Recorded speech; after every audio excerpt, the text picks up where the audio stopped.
Young refugee girls in Rwanda have to walk up to 5 miles a day just to get to school, and they risk being assaulted along the way. Today, we're going to talk with a ministry that has stepped in to help those young ladies and their male counterparts. We'll learn about this next on this episode of Better Life Today.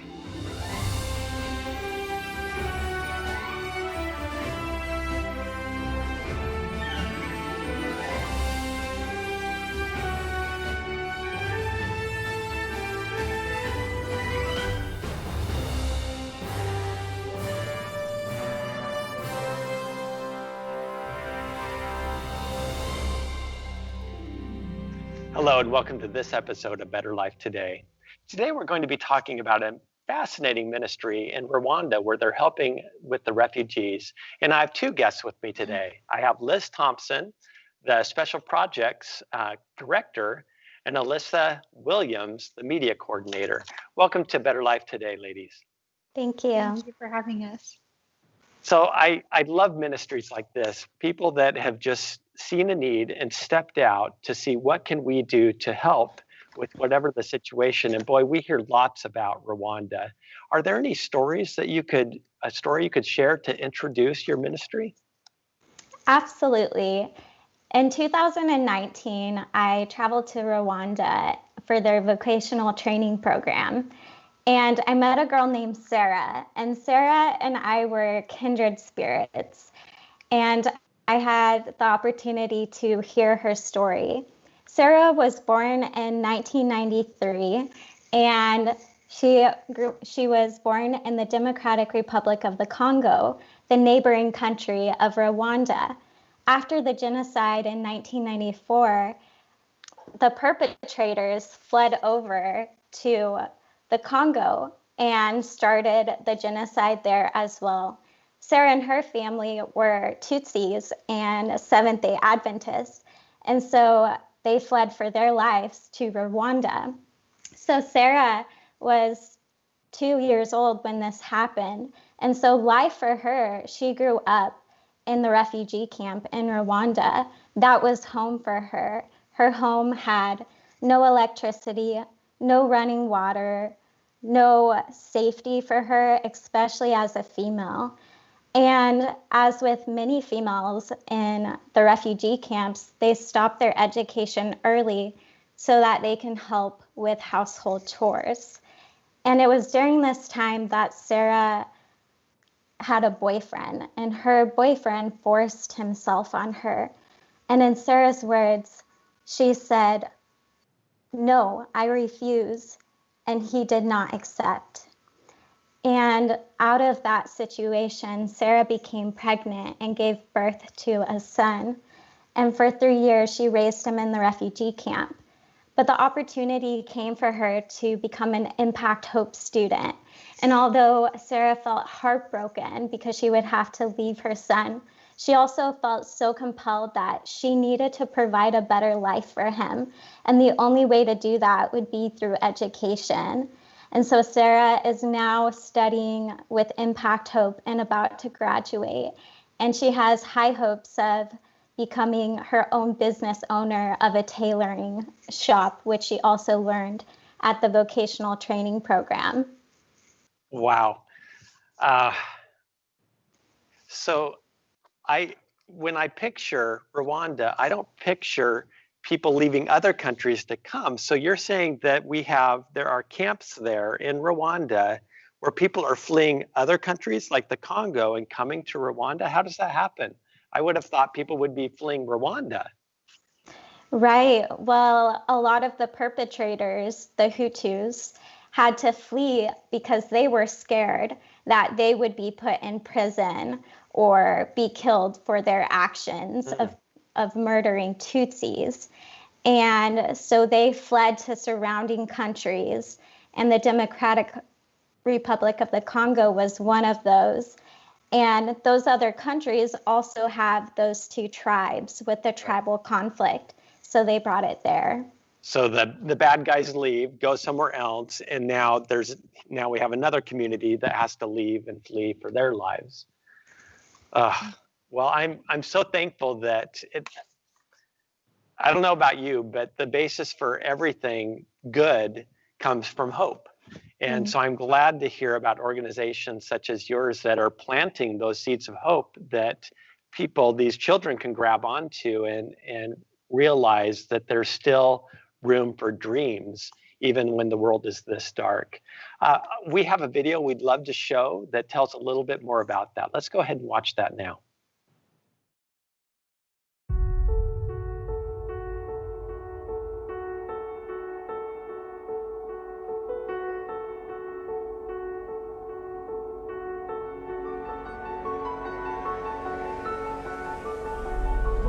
Rwanda has worked hard to recover from the brutal genocide against the Tutsi in 1994, but refugees continue to flood into Rwanda from neighboring Congo. Terrorists often threaten, beat, or kill adults and children as they attempt to escape the turmoil. After decades of war, many children are homeless and missing parents or siblings. And they say, no, it's a threat, you are not soldier, you. And they put my gun here, they say, no, you should pick out. And in that moment, I remember, I didn't know how to pray, but in my heart, I just knelt it down, then I said, oh please, my God, help me if I escape this place. I should serve you all the time. My old brothers and sisters are still in Congo because when the war was broken out, I separated with them. They ran away where I don't know. Until now, I have never seen them. The number of people fleeing Congo in 2016 surpassed the number of refugees fleeing Syria in the same time period. Yet the world knows little of the current refugee crisis in Rwanda. Now the total number of people in camps is nearly 80,000. These refugees are trapped in desperate conditions in makeshift homes with no running water, sewer, or electricity. The refugees do not own land, so have no way to raise their own food or keep their own animals. The United Nations High Commissioner for Refugees provides enough for 1 meal per day per person. It is not a good place for a human being to live. To find something to eat, something to dress, it is so hard. The refugees desperately want a way out of the camps, but lack opportunity. Relief organizations offer school in the camps until grade 9. Rwandan high schools are located in the cities, a long ways away from the camps. Often when returning from class, the students find nothing to eat, since the family has already eaten the 1 meal provided. Then the students have to get up early and walk back to school on an empty stomach. Brave girls who walk as much as 5 miles one way risk assault or rape. It happens routinely. In this life that we live, if you are an educated pupil, you cannot get anything. In 2015, the Taigeson started Impact Hope, an organization that sends at-risk refugee youth to safe boarding schools in Rwanda. This gives the teens a chance for a high school education and also a place to be empowered by hope. We feel passionate about helping these refugee students because we have been so impacted by them out of their dire situations, the hope and the Christ-centered life that they're living. By helping them, we have been incredibly blessed ourselves. For most of the graduating refugees, a high school diploma isn't enough to secure a job. In 2017, Impact Hope added a summer trade school program. The summer program teaches permaculture, hairdressing, sewing, plumbing, and electrical. These practical trades equip students with a realistic way to make a living when they graduate, a way to finally break free from the refugee camps. Impact Hope is making a difference because all of our graduates so far have either received university scholarships for continuing education or they've received employment. In the first year of the trade program, 350 students attended the summer trade school program. Now, around 600 sponsored students are enrolling in the trade school. Still, more needs to be done. With a donation of $50 a month, we can immediately take a child out of a camp and place them in a safe, secure boarding school. A sponsor gives a young person an education and a vocational skill, plus safety and enough to eat. And all that in an environment that will build relationships with Jesus and create a life of service to those around them. And there are even more students who need help. Each year, over 10,000 children from the refugee camps miss out on a high school education and the chance to learn a life-changing trade. Right now, the doors to Rwanda are open, but given their past, we know that those doors can shut. This is the time to do the work in Rwanda. There are other ways you can help too. You can volunteer, pray, and share with others how students in Rwanda's refugee camps find hope. Visit impact-hope.org to find out more. You can impact hope.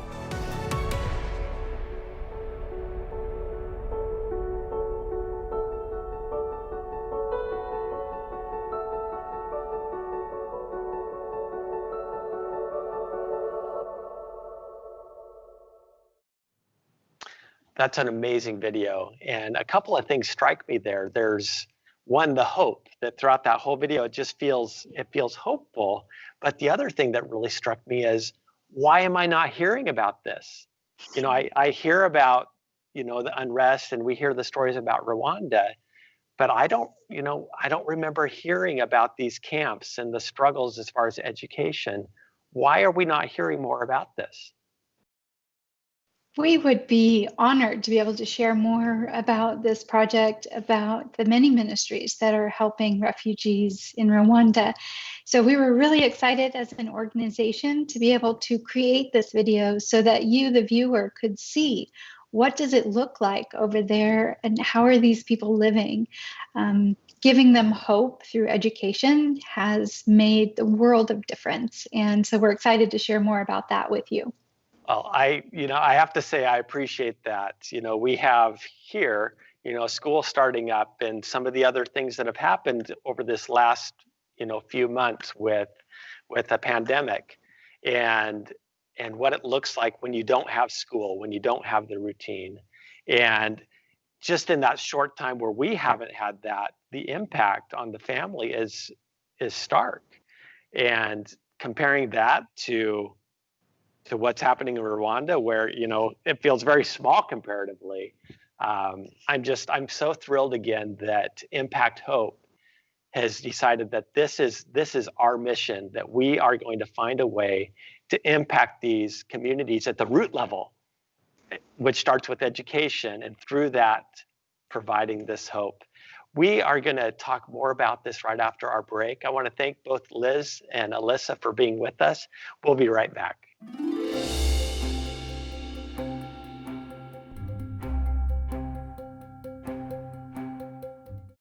Better Life Broadcasting is a viewer-supported Christian media ministry that offers streaming programming via apps on various devices. Please visit blbn.org to support Better Life or to get more information. And don't forget to like and subscribe.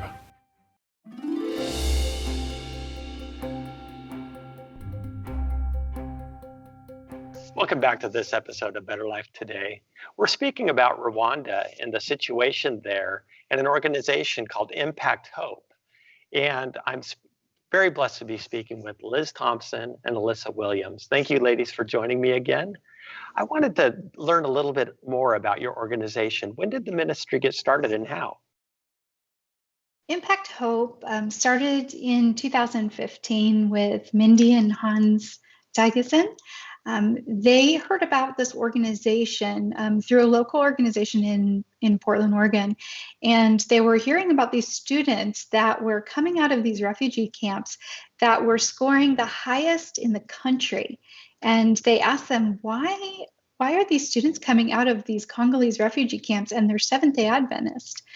So they were intrigued and they wanted to learn more about it. And there was a Hope School that was started by the students who said, after the 9th grade, we don't have any school. So they created their own school within the refugee camp and started asking people to come teach.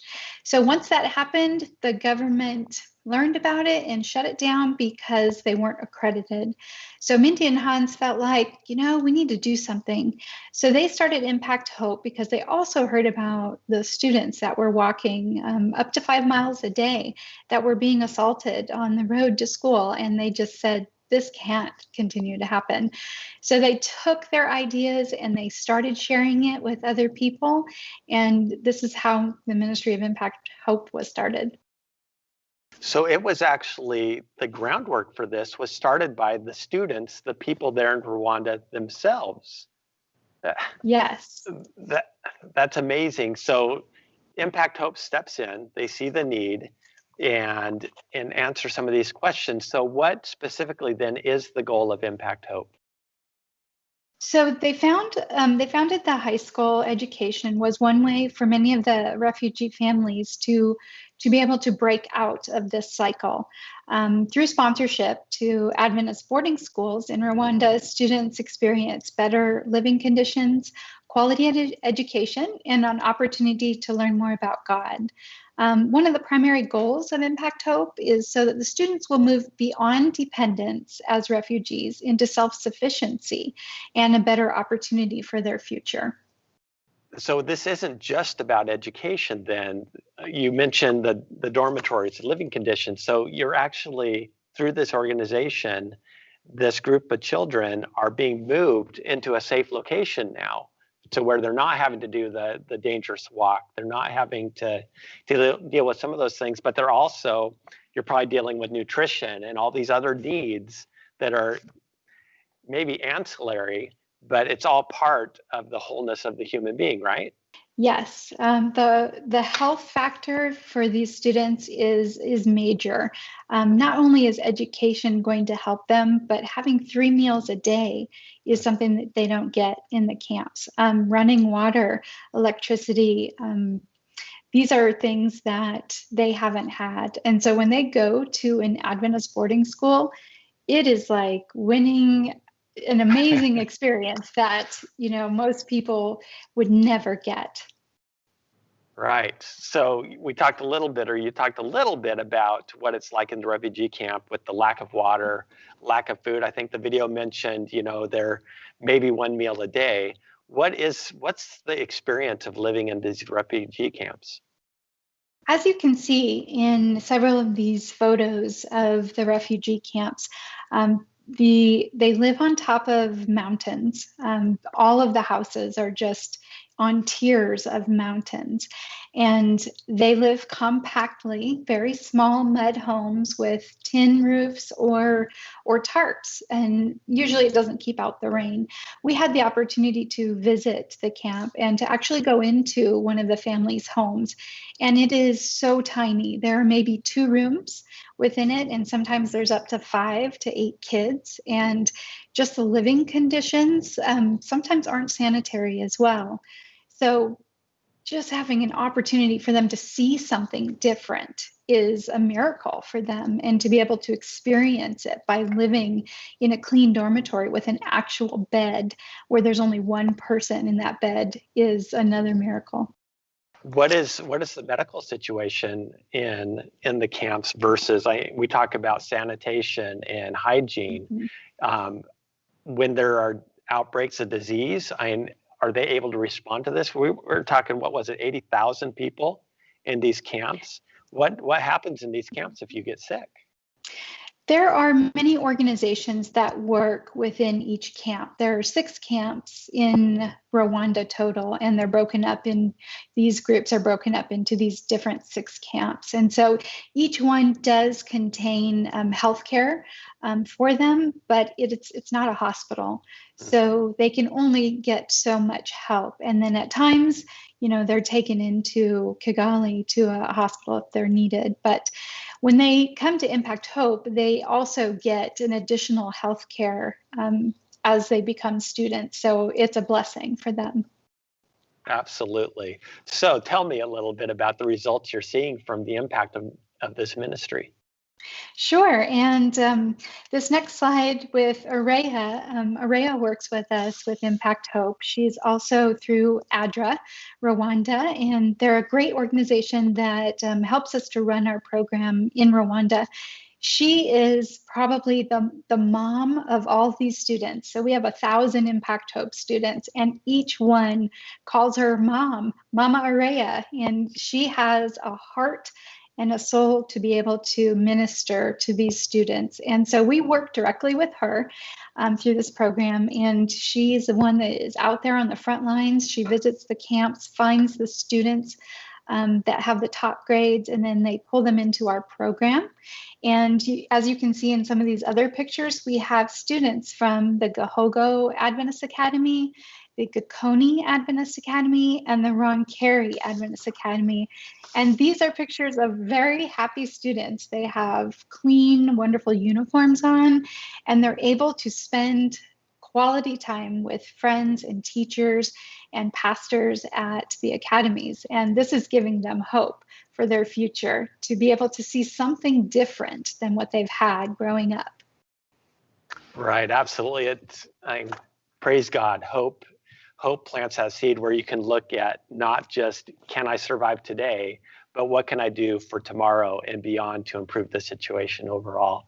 So tell me a little bit, how are people able to help? Are there sponsorships? How does that work? Yes, sure. So what we do is we find people just like you, just like the viewers, who have a heart to give to ministry. And so we connect them with a student in Rwanda. So they would take a sponsorship for roughly $50 a month or $600 a year, and this will send a student all year to this program. And so they can have 3 meals a day, they have a bed, they have a group of people that are caring for them. And so each person that has the opportunity to sponsor a student or several students if they'd like to. And what we do is several times a year, we have our students write their sponsors letters, and then our sponsors can also write back to their students. So each student is taken out of the camp and then given that opportunity to start school at an Adventist boarding school. And then we provide a vocational program during their summer break. This started several years ago when Mindy was meeting with several of the girls, and they were singing together and praising. And all of a sudden, all of these girls started crying. And she's like, "What's going on?" And they were sobbing, and it was uncontrollable. And she said, "What's wrong, girls?" They said, "We don't want to go back to the camp during our summer break because we're afraid we won't be able to return if we become pregnant." And so their situation, they don't control their bodies in these camps. People come from outside the camp, and they can just walk in and have their way with them. So we're doing our best to be able to provide them a safe location, even during their summer break, and teach them vocational skills, which helps them in their future to be able to actually create a job for themselves so that they can, even in the camps or outside the camps in the local villages, to be able to find a job. So you'll see in some of these pictures that we have a picture of our culinary program at Ron Carey. So last December, we had a huge group of students that were able to learn more about cooking. Students were learning about tailoring and permaculture, also maintenance. These are skills that these students can actually use to be able to provide income for themselves and their families, and hopefully in the future move out of these camps. So once they learn these skills, that was my next question is, does this provide their pathway out of these camps? Or are these opportunities that they then just use back in the camps? Is this the escape route? It actually works in both situations. Sometimes a student will be able to find a job in another city that takes them out of the camp. And at other times, they have to create something within the camp to start raising money so that they can move their families outside of the camps. So we've had students that have found jobs in the hotel industry. And so then they're moved out of the camps and they're able to work in that industry. Others who have a sewing machine that was gifted to them. And so now that they can start sewing and using their tailoring skills right in the camp. And that helps them build up income so that they can continue education, possibly go to university. Some of them are able to do that. And then other vocational programs that are 6 months to a year that gives them a certificate so that they can find more jobs in the future. Well, the name of your organization is perfect because this exactly is showing what the impact of hope is on communities and on people specifically. I wanted to share some contact information because I'm sure you would love to hear from people that are interested after watching this and figuring out what they can do to help. We have a website here. It's impact-hope.org. Yeah, are there other ways you'd like people to contact you as well? Yes, sure. They are welcome to call our Impact Hope number at 503-673-3905. And we also have a Facebook page, Impact Hope, and they can visit that, learn more about the stories that we share, and connect with us. On our website, there are many stories and news and media that they can connect with, and we'd love them to learn more about it. They can also donate online at impact-hope.org. And just one quick wrap up. I believe I heard you said you have 1,000 students right now. Is that correct? We have been working with 1,000 students. Right now, we have 700 currently enrolled in school, and 300 have graduated the program. Wonderful. And there's much more need than that. So with sponsorship, with funding, yes. So folks, I just encourage you, if this speaks to your heart, please reach out to this organization. They would love to hear from you. Liz, Alyssa, I'm just so thankful that you were able to join us and talk to us about Impact Hope. God bless your ministry. And folks, thank you for joining this episode of Better Life Today.